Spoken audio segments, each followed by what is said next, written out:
تیری گلیوں کا نقشہ بھی کچھ ایسا ہے۔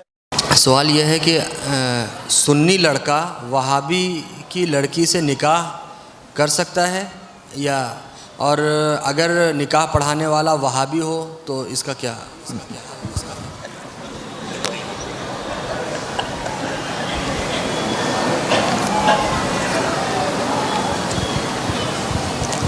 اصل میں مسئلہ پیچیدہ یہ ہے کہ ابھی یہ مسئلہ ہی واضح نہیں ہوا کہ سنی کون ہے وہابی کون ہے۔ یہ عوام کے سمجھنے کی بات نہیں۔ سنی کون ہے وہابی کون ہے، کھڑے کھڑے آپ فتویٰ مت دیجئے، جس کو چاہیے سنی بنا دیجئے، جس کو چاہیے وہابی بنا دیجئے، سمجھا؟ عام طور سے جن کو وہابی کہا جاتا ہے، میرے نزدیک انہوں نے عبد الوہاب کی کوئی کتاب پڑھی ہی نہیں اور وہابی ہو گئے۔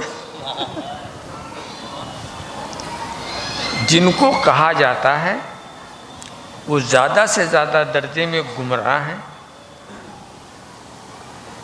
اور ان کو کسی معنی میں کافر نہیں کہا جا سکتا۔ عوام کا تو معاملہ ایسا ہی ہے، علماء کی بات الگ ہے۔ عوام میں جو اپنے کو وہابی سمجھتے ہیں ان سے پوچھو تم وہابی کیوں ہو، وہ نہیں بتا پائیں گے۔ تو لہٰذا اتنی گہرائی جو عوام کے سمجھنے کی چیز نہیں ہے، اس میں گہرائی میں جانے کی ضرورت نہیں۔ اب رہ گیا کہ نکاح پڑھا سکتے ہیں، تو نکاح میں پڑھانے والے کا کیا دخل؟ نکاح ایجاب و قبول سے ہوتا ہے، ایک طرف سے ایجاب ایک طرف سے قبول، وہ تو آپ ہی کے لوگ ہیں نا۔ پڑھانے والا تو صرف بیچ کا آتا ہے۔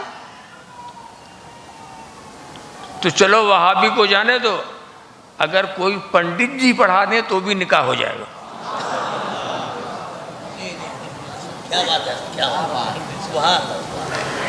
کسی پڑھانے کا اثر نکاح کے ہونے پر نہیں ہوتا، ایجاب و قبول پر تو نہ ایجاب انہوں نے کیا نہ قبول انہوں نے کیا۔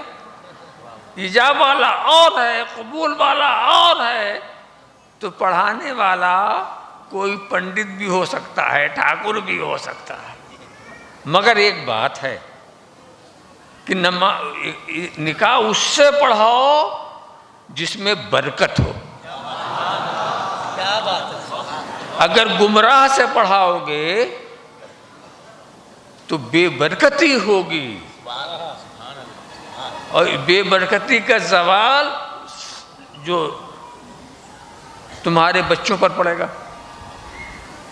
بے برکتی کا جو اثر ہے۔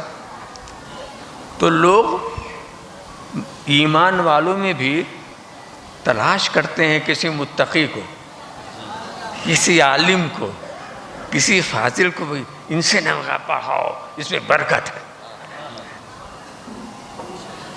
ہاں، تو اس میں گمراہ بدراہ، اس میں اس کا کوئی مسئلہ نہیں۔